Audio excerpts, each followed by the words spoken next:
all the things. Perfect. Yay! Welcome.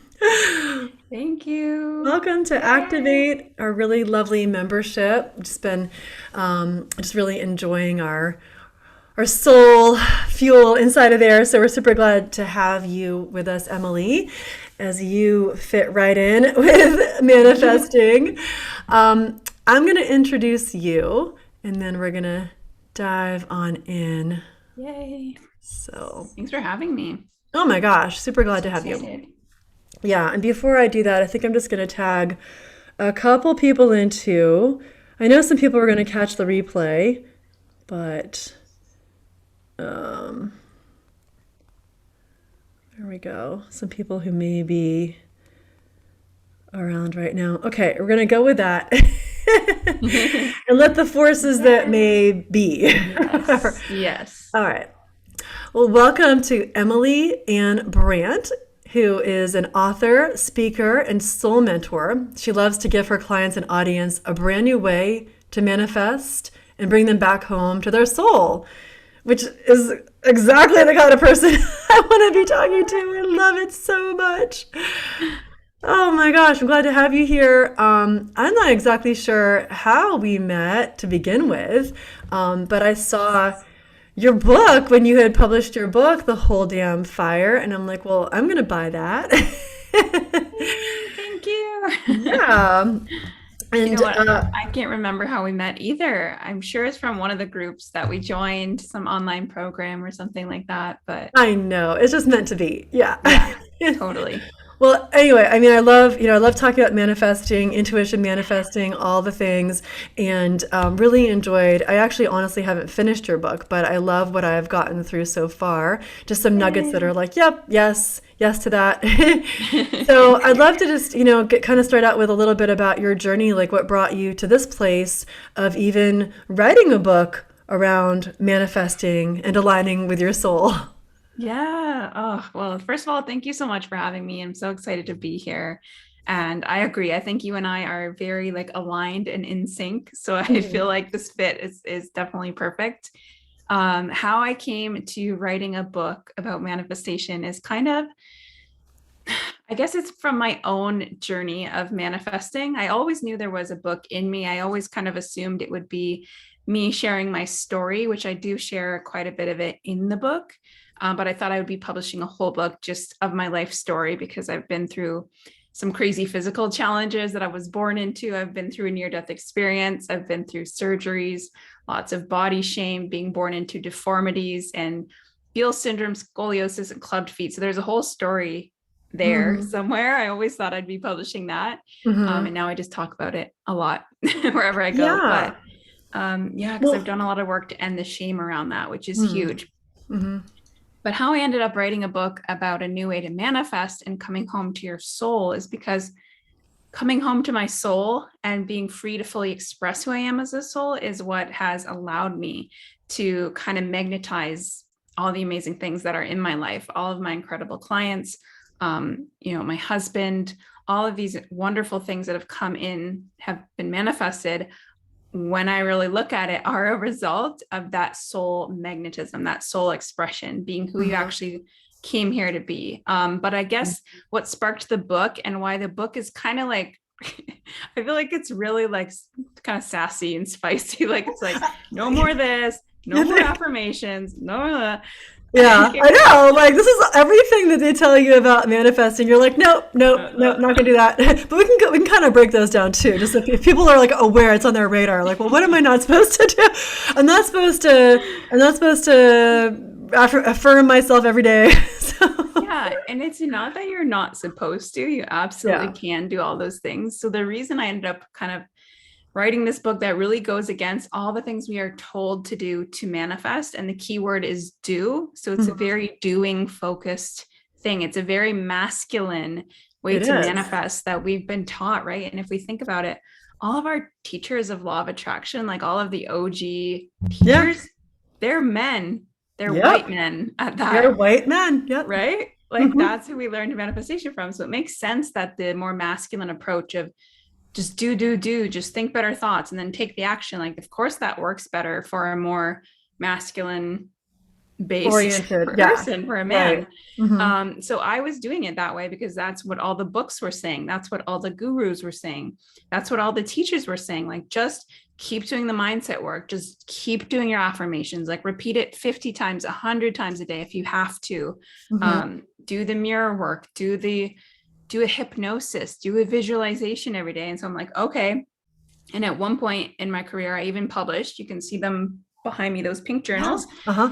They are called the morning ritual journal and the evening ritual journal, because my brain was like, okay, I'm trying to do all the things the experts say to do every single day to create success. So I'm going to try to narrow this down and put it into a book called the ritual journal. It's going to be a 1-page thing where I can get in an affirmation, and I can get in listing out my goals as if they're already happened, and I can get in my gratitude, and I can get everything done in this one book, because I was so overwhelmed by them saying to do all the rituals. So Right. I very much did that, and I devoted myself to that for seriously like a decade, for most of my 20s. And I really just eventually started feeling super burnt out by the doing part of manifestation, and realizing, wait, it's not just about the doing, it's about the being, right? Which you do hear that, and you do hear that it's about your energy and how you're being. But so much emphasis in this whole law of attraction world, it gets really put on those rituals and the doing, and it's just very masculine. And so I got burnt out mentally. I got burnt out by trying to do all the things to attract something that I wanted. And then it was kind of like divine timing, I guess, in December of last year, like not the December that just passed, but the year before. I came across this teacher who was teaching a completely new way. And she was like, nope, drop your vision board, drop your tools, drop all the things. And I was really upset about that at first. So I was like, wait, what? No, I've been doing that for 10 years. I love I it. need my things. Yeah, I need my things, right? I need my rituals. I was like the vision board queen, Yeah. the little queen. And I told myself that I loved it. It's my hobby. It's my passion. And in some ways I did, but in some ways it was also really exhausting. And so what I learned from her, and then I went on this kind of like rabbit hole of learning about something. She was talking about the law of resonance. And that led me to teachers like Michael Beckwith and people who are just at a higher level of consciousness, and they really understand resonance and the power of being. The law of resonance is just where you vibrate at a certain frequency and you attract from that. And how you vibrate at that higher frequency is by being a channel and not focusing so much on I want. So therefore, let me attract. And let me put it on my vision board, and therefore focusing on what I'm wanting, therefore focusing on what I'm lacking. Let me just be a channel for the highest good, for something greater than my little self to work through me, to surrender. And from there, you become a magnet, because you're being who you came here to be as a soul. And that's what creates what I call soul magnetism, where you're just effortlessly attracting. You don't even need the dang vision board.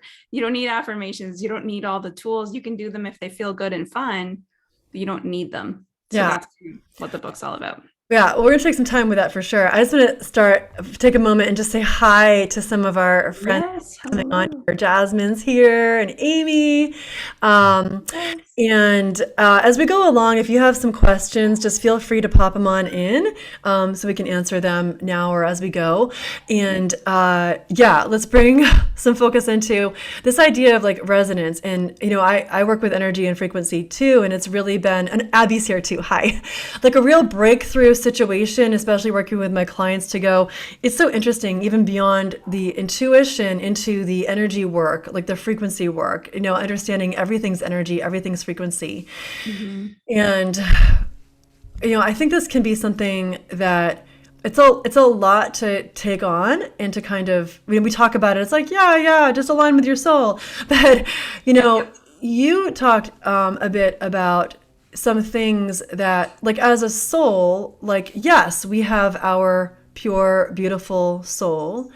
And it's like, the question sort of is, well, how do I just align with that, right? Because the thing is, as a human, we also have all this ego stuff and stuff that happened to us. And one thing that you mentioned that I wasn't even aware of, because we always see each other through Facebook, is you did this whole post where where you showed us some of the things you were born with, like your feet. And I really can't, you might have to say the other name of the Yeah, the clubbed feet, Beals syndrome, and then Beals, scoliosis.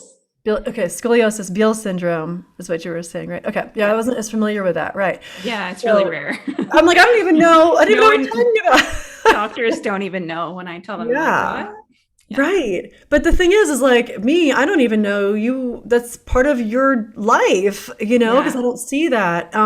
So, I think about like if I'm trying to figure out manifesting and I have whatever my shame is, like whether it's Yeah. physical or whatever, like there's so many things, or I've got this or I've got that. How do you describe, or how do you say to someone how to get to, what does that mean when they're fully aligned with that frequency that's just being their Yes. soul? Yes. Just in Amazing vibration, question. Yeah, Yeah. you're right. It can sound completely like, okay, it sounds nice, but it sounds very airy It fairy. How do sounds we actually nice. do it? How do Yeah. we just like What the align and F am raise I our supposed to frequency?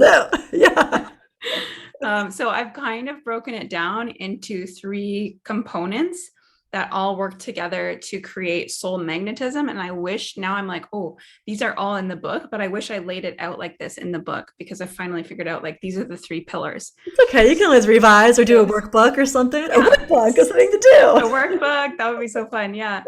Or I'm gonna do an audible Oh, version, and good. I'm adding like author's notes at the end of each chapter with like, oh, I wish I added this in. Nice. Yeah. So that's gonna be fun. But anyway, the three kind of steps, I guess you could say, or the pillars, is the first one is soul realization, which means doing the work to uncover those layers, like you said, the things we take on as we go through our human experience.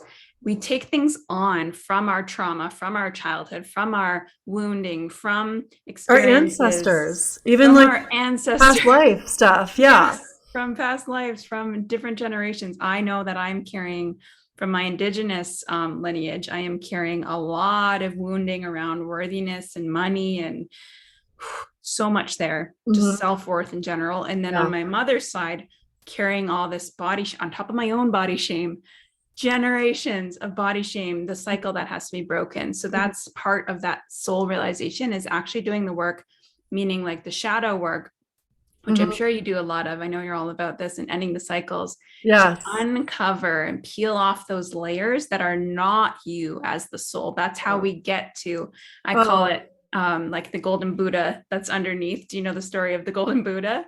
I don't think I know it. Go ahead. Yeah. Okay, Oh, yeah, tell it's us the worth story. sharing here with everyone. Yeah.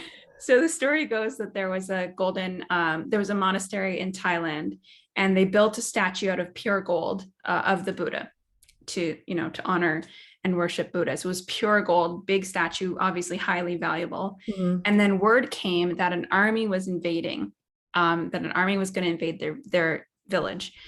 So they were like, oh no, we have to protect the Buddha. And so they started to cover it with mud and clay, Hmm. hoping that if they covered all the gold, then the army wouldn't perceive any value in it and they would just leave it and keep going, kind of thing. And that is exactly what happened. They managed to cover up the whole statue. It was all clay, just looked like another like mud clay statue.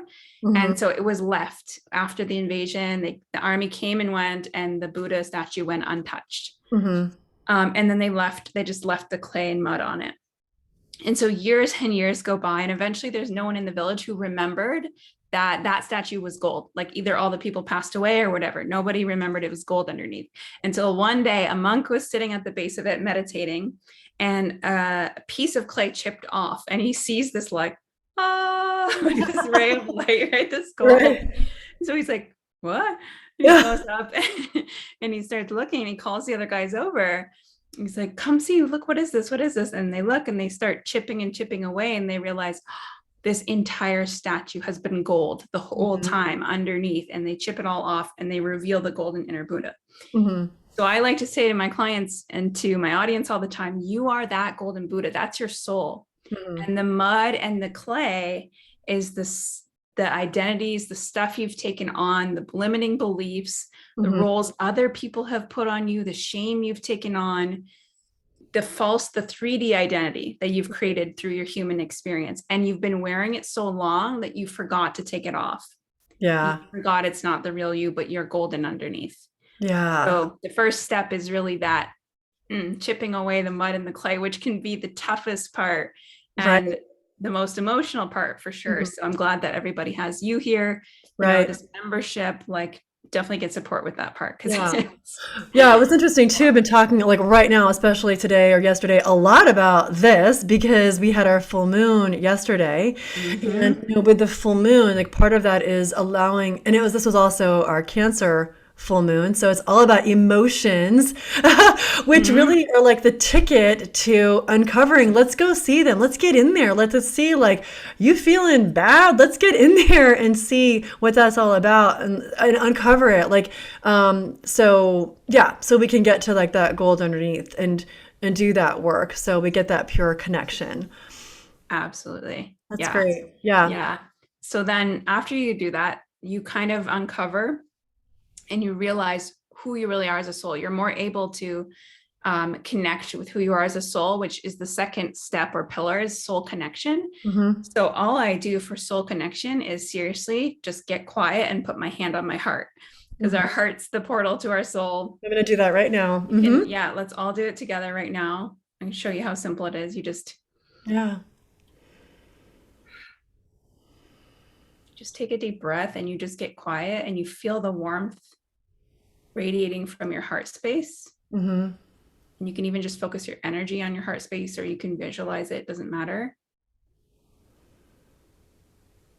And you just set the intention to connect with the real you, with the soul, and you invite your soul into your body. You invite your soul to use you, to speak through you, Hmm. to allow you to feel who you really are at your core. Hmm.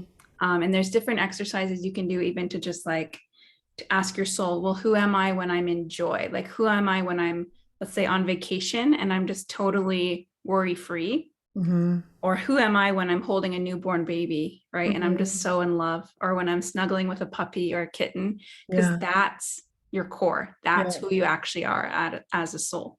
I love that. Hmm. So that's a good, quick way to connect as well. But soul connection is huge. And then obviously inviting that, being conscious and making like, instead of making time for all the rituals, I tell my clients, like, since you're not doing all the rituals anymore, you have time for devoting to just sitting and being with that presence. Like Right. Michael Beckwith calls it courting the divine presence within yourself, because we all Hmm. have God, goddess within us. We have source Hmm. within us. Hmm. So it's like just taking time to be present with that and feel Yeah. it's beautiful. What's really nice is just inviting in, everything is all about like busy, busy, busy. And I felt that, especially like we had all this break and then we went away and we came back and it just, and I have a great life. Like I teach meditation, I've got great clients. Like it's not like super stressful, but still just feeling like all the do. So what I love about that, it really is just reminding us of the power of meditation, of just sitting and of just being, and especially as you're mentioning, just that soul connection. And as you're talking about that, it just reminds me of the chakra system. And like literally that chakra energy, that heart energy is the connection between these earthly chakras, these lower chakras, and these divine connection chakras, these more, I guess, Makes sense. ethereal or like lighter density chakras. So that really is like the nexus, it's like the nexus where Yes. we can connect in with that soul. Amazing. It makes sense. Yeah, it makes total sense. Yeah, so meditation, like, and whatever that looks like for you, right? For some people it's they need to chant or they want to chant certain mantras. For some people they want to be completely mind closed. Like some people want beats while they do it or frequencies. It Mhm. doesn't matter. Yeah. However you connect with your soul, that's your practice. That's your thing, right? You just got to find what works for you. Hmm. Because I think a lot of people get intimidated by meditation too, and they're like, nah, I can never get my brain to stop going. That's Right. okay, Yeah. right? Hmm. Important thing is that you keep going and you do it again and you do it in ways that feel good and true to you. Yeah. So that's the second thing, is soul connection. And then the third thing is soul expression. So in evoking that presence, that divine presence within you, and inviting it to express itself. Because here's my belief about life is that we are here as an individualized piece, like our soul is an individualized piece of the divine, of the Mhm. creator, of Yes. God. Yep. Check. Yeah, right. Down to that. Yep. And we came here, like creator split itself into us so that we might experience the magnificence of creation. We might experience our own light. Yes. But we cannot know ourselves without knowing that which we are not, which Mm-hmm. explains why we have polarity, why we have the hard Mm-hmm. times, why we have the bad things, why we Yep. have the fear and the darkness, so we can know ourselves in relation to something. But before Yes. this, we were all just pure light, and it's like, Yeah. I don't know what my creation is like to experience, because that's all we know. Mm-hmm. So we're here, and creator is always trying to express itself and know itself by means of you and by means of me. So Mm-hmm. allowing that expression to happen as probably the most important part of the soul magnetism, but those three things together. So Mm-hmm. soul realization, soul connection, and then Yeah. soul expression, which means like Mm-hmm. get out there and move the way your higher self or your Right. soul would move, right? Talk the way they Mm-hmm. would talk, be the light, be the love that you came here to be, that you really are at your core, which gets easier when you can create like a daily practice around like being with that presence. You really know it, and then you can Mm-hmm. embody it and be it. Yeah, it really is freeing because like, you can't go wrong when we're tapping into that space of like, this was what feels really good. It's moving this way. It's not prescriptive, or it is, Mm-hmm. reading cards, or it's, whatever that looks like. You can't go wrong because, yeah, just like you said it so beautifully.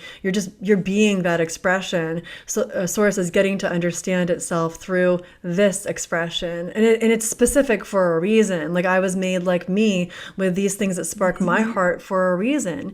And when I Yeah. let off the layers, the mud, in my own world of being bullied, or those who didn't get me, or whatever abandonment issues I had from a past life, like, okay, cool. Like I get, that stuff that was limiting me. Yeah. It doesn't have to live there. Like I get to go through that process of releasing that. Like I get to go through that process of seeing what's not me. So I can, Yes. yeah, see that beautiful golden light shine from within. So you describe that just really well because it's a Yeah. lot. So I like how you Thank make it you. so tangible. It is a lot. And those three kind of pillars just came to me recently. That's why I'm like, dang, I wish that was in the book. That's okay though. Yeah, The you book get is to add it like, in. Yeah, you get there eventually, but it's like piece by piece by piece. It's kind of yeah. more all It's over the book place. two. You get a whole new mini book or Yeah, book whatever. two. Yeah. Yeah, that's really good. It's beautiful.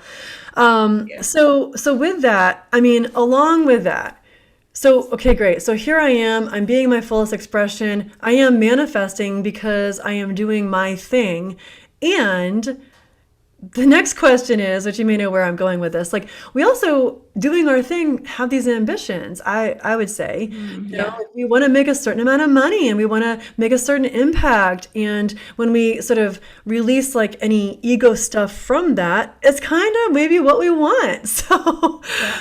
So how does this kind of pair or support those ambitions? Yes. Amazing question. So you're always going to have desires. In the book, I talk about like really surrendering and not focusing so much on your vision board and focusing on trying to attract and like, how can I get, how can I get, how can I get, and just focusing on like, who am I here to be and what am I here to give? What am I going to give the world today? How can I shine? How can I serve? How can I radiate? But at the same time, your soul is always going to have desires, and it's totally a great thing to have desires, but they're going to be like soul callings, and they're going to come kind of as like instructions or like things Mhm, that just happen before mhm, you even knew that you wanted them, which is the coolest part of it all. Because it's so much easier than traditional manifestation where we're like, ooh, I think I really want a G-Wagon because like I keep seeing it all over Instagram. It seems to be like the car that you get that means you're successful when you have a G-Wagon, right? mhm, Even if you're not thinking that consciously you might just be like, yeah, that's badass. I want a G-Wagon. But your subconscious and your ego is desiring it because it's seeing it, and it's the thing that means you're successful. It's like it's very sneaky, the ego. mhm, So a lot of times our vision board, whether we realize it or not, is filled with ego desires. And when we focus on I want, I want, I want, we're also saying I lack, I lack, I lack. mhm, But you're gonna have soul callings still. But what happens with the soul callings is it's like an instruction. Like it'll be like you'll just get a download that's like, okay, you're going to take your business to the corporate world this year, and you're going to start teaching, you know, soul magnetism or full soul expression to like these big Fortune 500 companies. And you're just like, shit, okay, I guess we're doing that this year. Like you just get these instructions, right? Yeah. Things like that. I'm trying to think of other examples, but it'll be more like a download. Like for me, I keep seeing visions of like mountains and some sort of, I just like retreat. I keep hearing the word retreat and seeing these mountains. So I'm like, okay, I guess I'm doing a retreat at some point, but I'm also like completely open, and it does light me up. It does excite me. It does feel like really, really exciting and fun, but I'm also like letting it unfold when it's meant to, which is the hard part, the surrender. Yeah, I think the first part, because I found this too, as you say, or it may be like it gets co-created, or certain people come into our experience to, and I think about human design when I think about this, because sort of even give us the invitation or give us the suggestion. And then when it feels like that hit, when we say yes, then it gets to unfold. It gets to unfold, because I think the dance here is the ego wants to control it and even feel safe with it, how it unfolds, or it may feel so quick, or how does this feel supported? And so that's even happened with me this past year with rolling out certain programs where it was a co-creation. People were asking for that. And so what can happen is we can sort of question it. Like, I'm not saying you would, but like with the retreat, like, how is this going to happen, and who's going to show up, and how am I going to, but it's not even about that. Like when we're following the soul's calling, we allow it to happen. We allow it to show up. We allow ourselves to be given the guidance of how it gets described or shown or shared. So there's a lot of the feminine in this, because it is a lot of the listening and receiving versus the go, do, structure. Yeah. And there is action. And I'm not immune to that ego coming in and wanting to control and wanting to be like, but how many people are going to join? But when, but what, but how? Like, I'm totally not immune to that. It's a practice, right? That's why like the soul connection is really the most important discipline, because that's what really grounds you and reminds you, wait, I'm whole and complete already, exactly as I am. Everything I need is within. I'm always provided for. My path is, guided by the Most High. I'm supported by a presence that wants me to win. This is like a game, basically. And I'm always okay no matter what. That's something I'm like coming back to daily. Right. It is a practice. And I think it gets easier the more you practice it, and the more you can source your own story and see, wait, remember last year I surrendered and it all worked out better than I could have imagined. And you just get more and more proof as you go. Yeah. And that proof. You say like source your own story. It's like, get that proof. Like, yeah, this happened. This did work out. I can remember that. Yeah. Yeah. Because most likely when you get a soul calling or a download to create something that you've not created yet, it's going to be brand new. And that's what the universe, that's what source creator wants to create through you, is something brand new. That's why it's so much more exciting than subconscious desires that are just kind of the ego desires playing off of what's already been created, what other people are doing. What do my parents want me to do? What looks good to society? Universe is like, meh, boring. It wants to create brand new through you, things that have never been done, saying things that have never been said. Not regurgitated, because the universe again is learning about itself through you, and it learns about that through the creation, through the newness, through the breaking ground. And you look at some like David Bowie, like you look at like some of my icons, or some of the most interesting things. It's like, well, I mean, like what you're talking about came from something, and I mean, it's Nikola Tesla's stuff, or some of the frequency stuff that's out there now. I mean, it all, I think about this, like anything that we're currently doing, it came from someone. It was new at some point. It was brand new at some point, or maybe it sounded crazy at some point. And now it's like the norm. So exactly. And some of our most brilliant, like scientists and technological inventions that were made, like they're totally channeling from God and spirit. Totally. Definitely. Yeah. There's a whole book, if people want to read more about this, called The Man Who Talks with Flowers, or Talk to the Flowers. It's a story of George Washington Carver, who was a botanist from the South. And he would be like, they had a problem. I think they were producing too many peanuts and too many sweet potatoes in the South. Yeah. And he came up with over 150 uses for peanuts and peanut oil that had never been thought of, never been invented anywhere else. And they said, like, people would always ask him, how did you do this? And he was like, if you love anything enough and you just listen to it and you just talk to it, it'll reveal its secrets to you. Mm-hmm. And he said, like, he communicated with flowers and peanuts and sweet potatoes, and he became this genius in the science and agriculture world.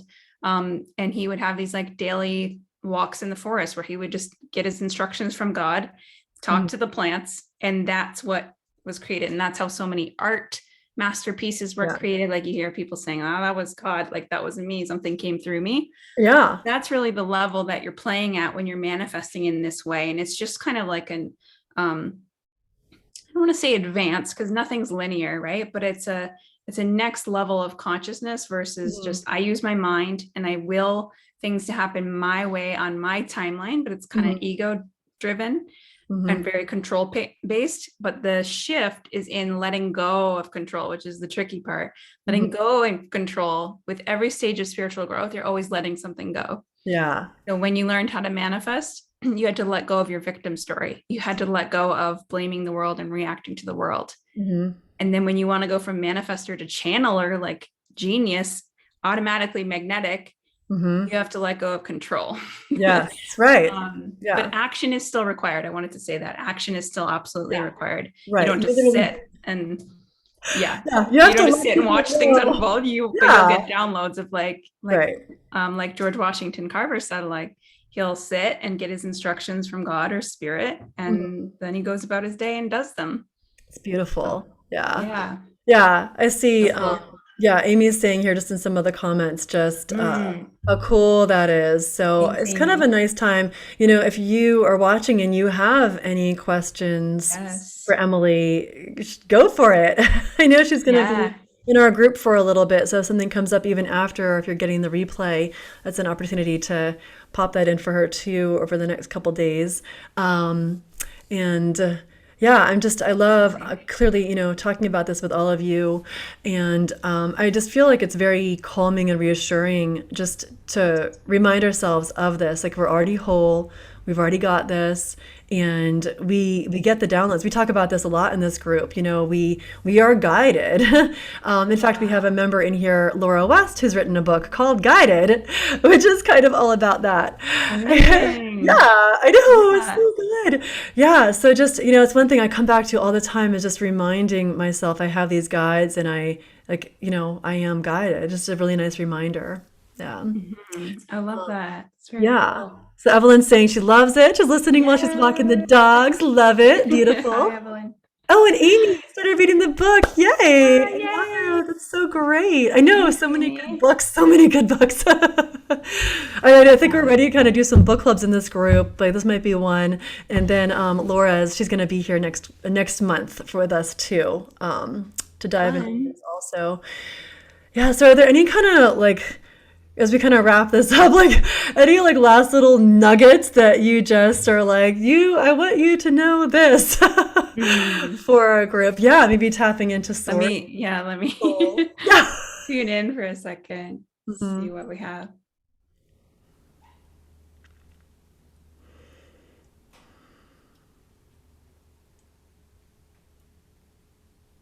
Okay, so what I heard immediately was just that, to remind everyone that everything you're seeking is within you, and to make sure you're sourcing everything within, not without. So what I mean by that is not sourcing your confidence, not sourcing your validation, not sourcing your worthiness, not sourcing your ability to receive based on external factors, based on external wins, based on other people saying nice things to you, based on people cheering you on and really encouraging you. Like, that is great when it's there, but you need to be okay either way. Like, no matter what, you need to tune in and know that you're whole, you're enough, you're loved, you are loved, you're unconditionally loved, and everything you seek really is within. There's a reason that's such a famous saying, right? All you seek is within.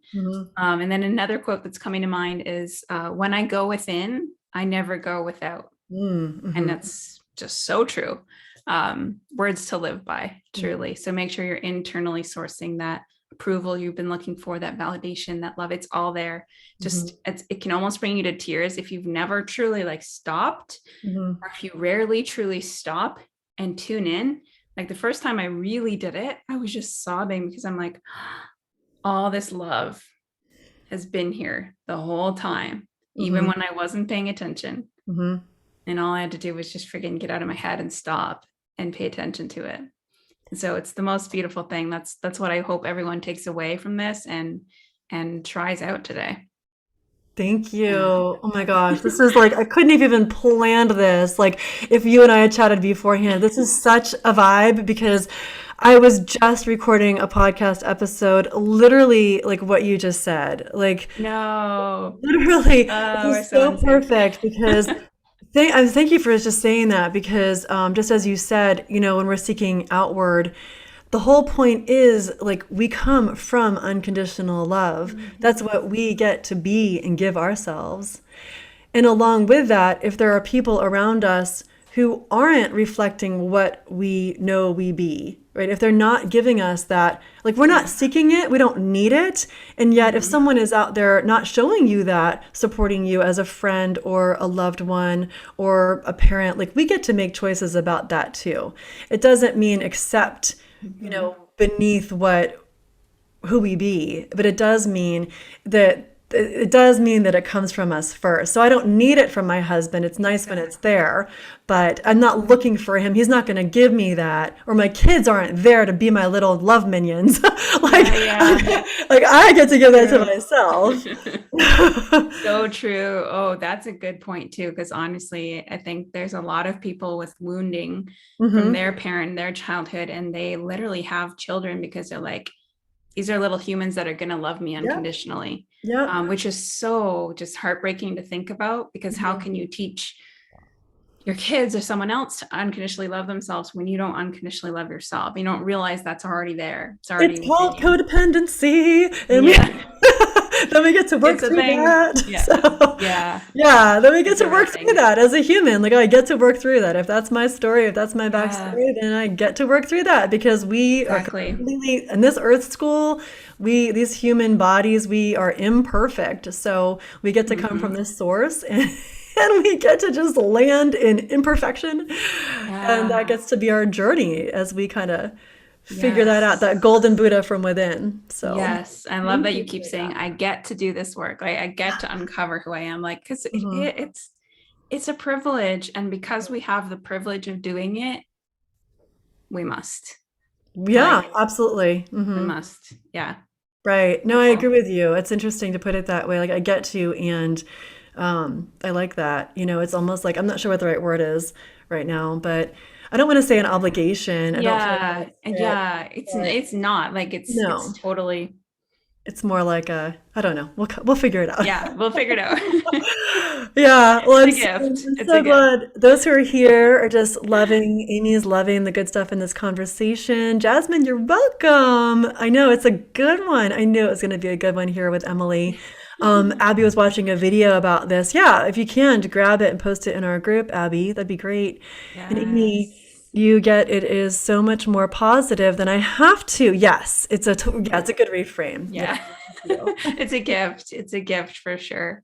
Yeah, Like, I think that God, creator, is totally neutral and doesn't judge at all and doesn't care if we want to break through our patterns and heal ourselves and remember who we are as souls in this lifetime. I think it's like, it's your experience. free But will. like, why wouldn't you want to uncover the golden Buddha that you are? You get to. Yeah, I know. How Yeah. cool. Yeah, it's Yeah. like a game, right? It's like, oh, game Earth. Exactly. Exactly. Earth soul. Well, thanks so I much for love it. coming. If we want to find you, of course, I'll put this in the show notes and also in the group. Is there anything in particular you want to let us know in terms of where to find you? The best place to connect with me is probably Instagram. So I'm at Emily Anne Brant.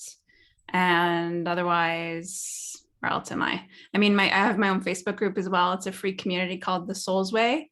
Mhm. And the place where most people connect with me is on my podcast, which is also called The Soul's Way. So I would love to Beautiful. connect with you guys. Love And yeah, it. nice meeting you. Yeah, yeah. Thanks so Go much. on here. Yeah, thank you. This was All right. awesome. Yeah, Thanks, wonderful. I'll make everyone. sure to find you in your group and on Insta. And thank you so much for just spreading your beautiful clarity and love with us here today. Thank you. Thank you all. Thank you, Steph, for hosting. You're welcome. Bye, everyone. Bye, everybody. Thanks for coming.